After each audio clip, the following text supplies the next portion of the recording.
Have you ever noticed the quiet resentment that follows you, even when all you've done is try to be kind?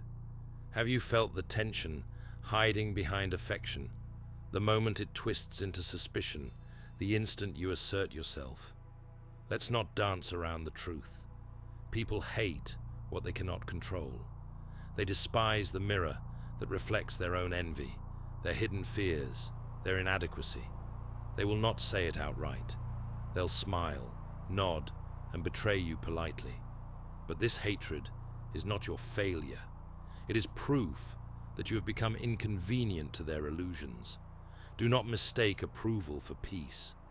Most people live in chains of needing to be liked, of moderating their truth, of betraying their instincts, just to stay in the warm circle of comfort. They obey the silent commandments of the collective. Don't be too honest. Don't be too ambitious. Don't make others uncomfortable by being clear. And if you're still listening, you already know the cost of this bargain. The exhaustion of constant self-editing, the anxiety of perception, the weight of lies told only to keep the peace. You must understand this. You cannot hold on to your integrity and be universally liked. You cannot speak truth and avoid resentment. Machiavelli wrote that men forget the death of a father sooner than the loss of inheritance. And so too, people may forgive your mistakes, but not your independence, not your refusal to serve them. When you draw a line, they will call you arrogant. When you refuse to explain, they will call you cold. When you choose yourself, they will call you selfish. But make no mistake, what they really mean is, you no longer belong to us. Your silence threatens their control. Your absence forces them to confront themselves. Your boundaries break the invisible contracts they wrote, where you gave and they took. Pay attention. Who turns distant when you say no? Who begins to gossip when you stop pleasing? Who forgets your kindness the moment you stop serving? These are not coincidences. They are signs of power shifting. If you crave universal affection, you will trade your soul for scraps of approval. You'll become a puppet strung along by fear of disapproval. Ask yourself, why do you want their praise? Why do you feel guilt for disappointing those who never hesitate to use you? Why do you apologize for being real? Because you've been trained to believe harmony equals goodness. That conflict means failure. That being liked proves your worth. But harmony without respect is slavery. Peace, bought with self-erasure, is not peace. It is quiet bondage. So choose, be liked or be respected. One is cheap, the other costs everything. Only one leaves you free. Let me tell you something brutal. You can be generous, patient, and kind, and still be resented. They'll hate your strength.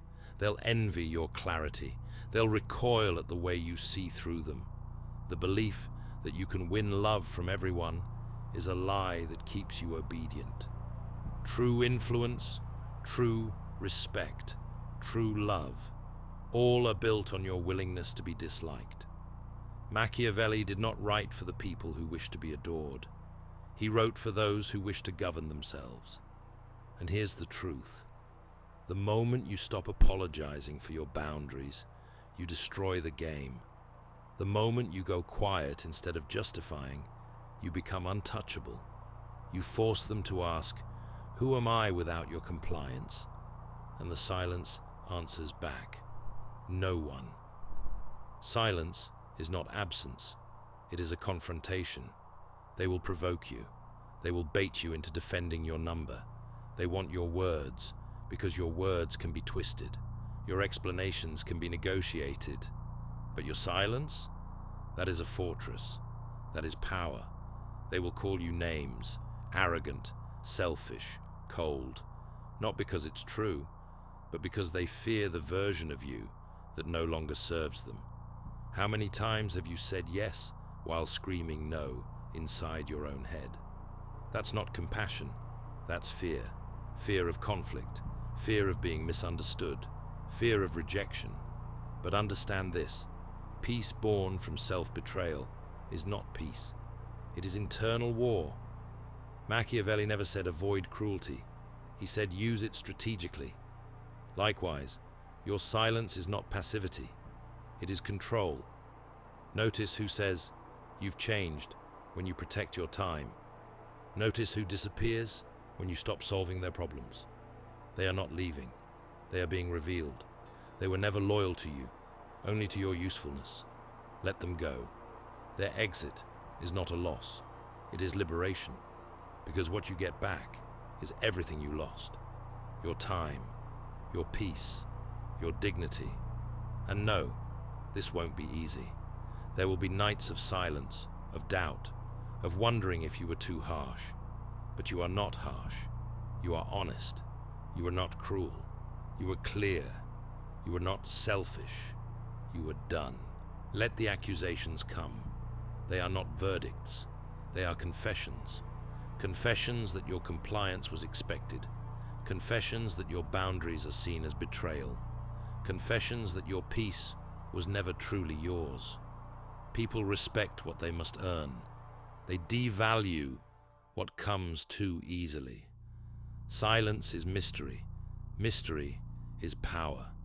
The man who explains everything can be read, manipulated, conquered. The one who says little, who moves without warning, he becomes dangerous, unpredictable, unmanageable. Machiavelli knew power lies in perception, and perception is forged in restraint. Those who hate your silence do not miss your words. They miss their grip on you. Those who can no longer guilt you will try to shame you. They will say you are heartless. Let them, because for the first time, you are not theirs. They will mourn the version of you who always said yes. Let them grieve. Do not resurrect that ghost. You do not owe anyone your emotional labor, your presence, your validation. You owe yourself your own life. And yes, expect loneliness. Not the loneliness of emptiness, but of clarity. The kind that reveals just how many people love the mask, not the face. You must learn to be calm in the fire, to hear the whispers and remain still, to walk alone and not flinch. Machiavelli would not promise love for this. He would promise power, and that power is yours. If you stop explaining, your silence is not an absence. It is a declaration. It is sovereignty. So ask yourself, are you willing to be misunderstood? Can you stomach the loss of the false to gain what is real?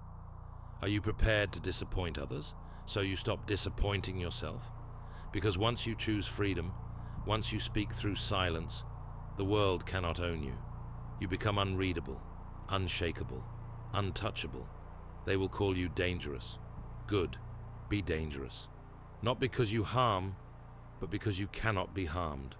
And in that, you will find the rarest treasure in the world, yourself, whole, unedited, unapologetic, and finally, free.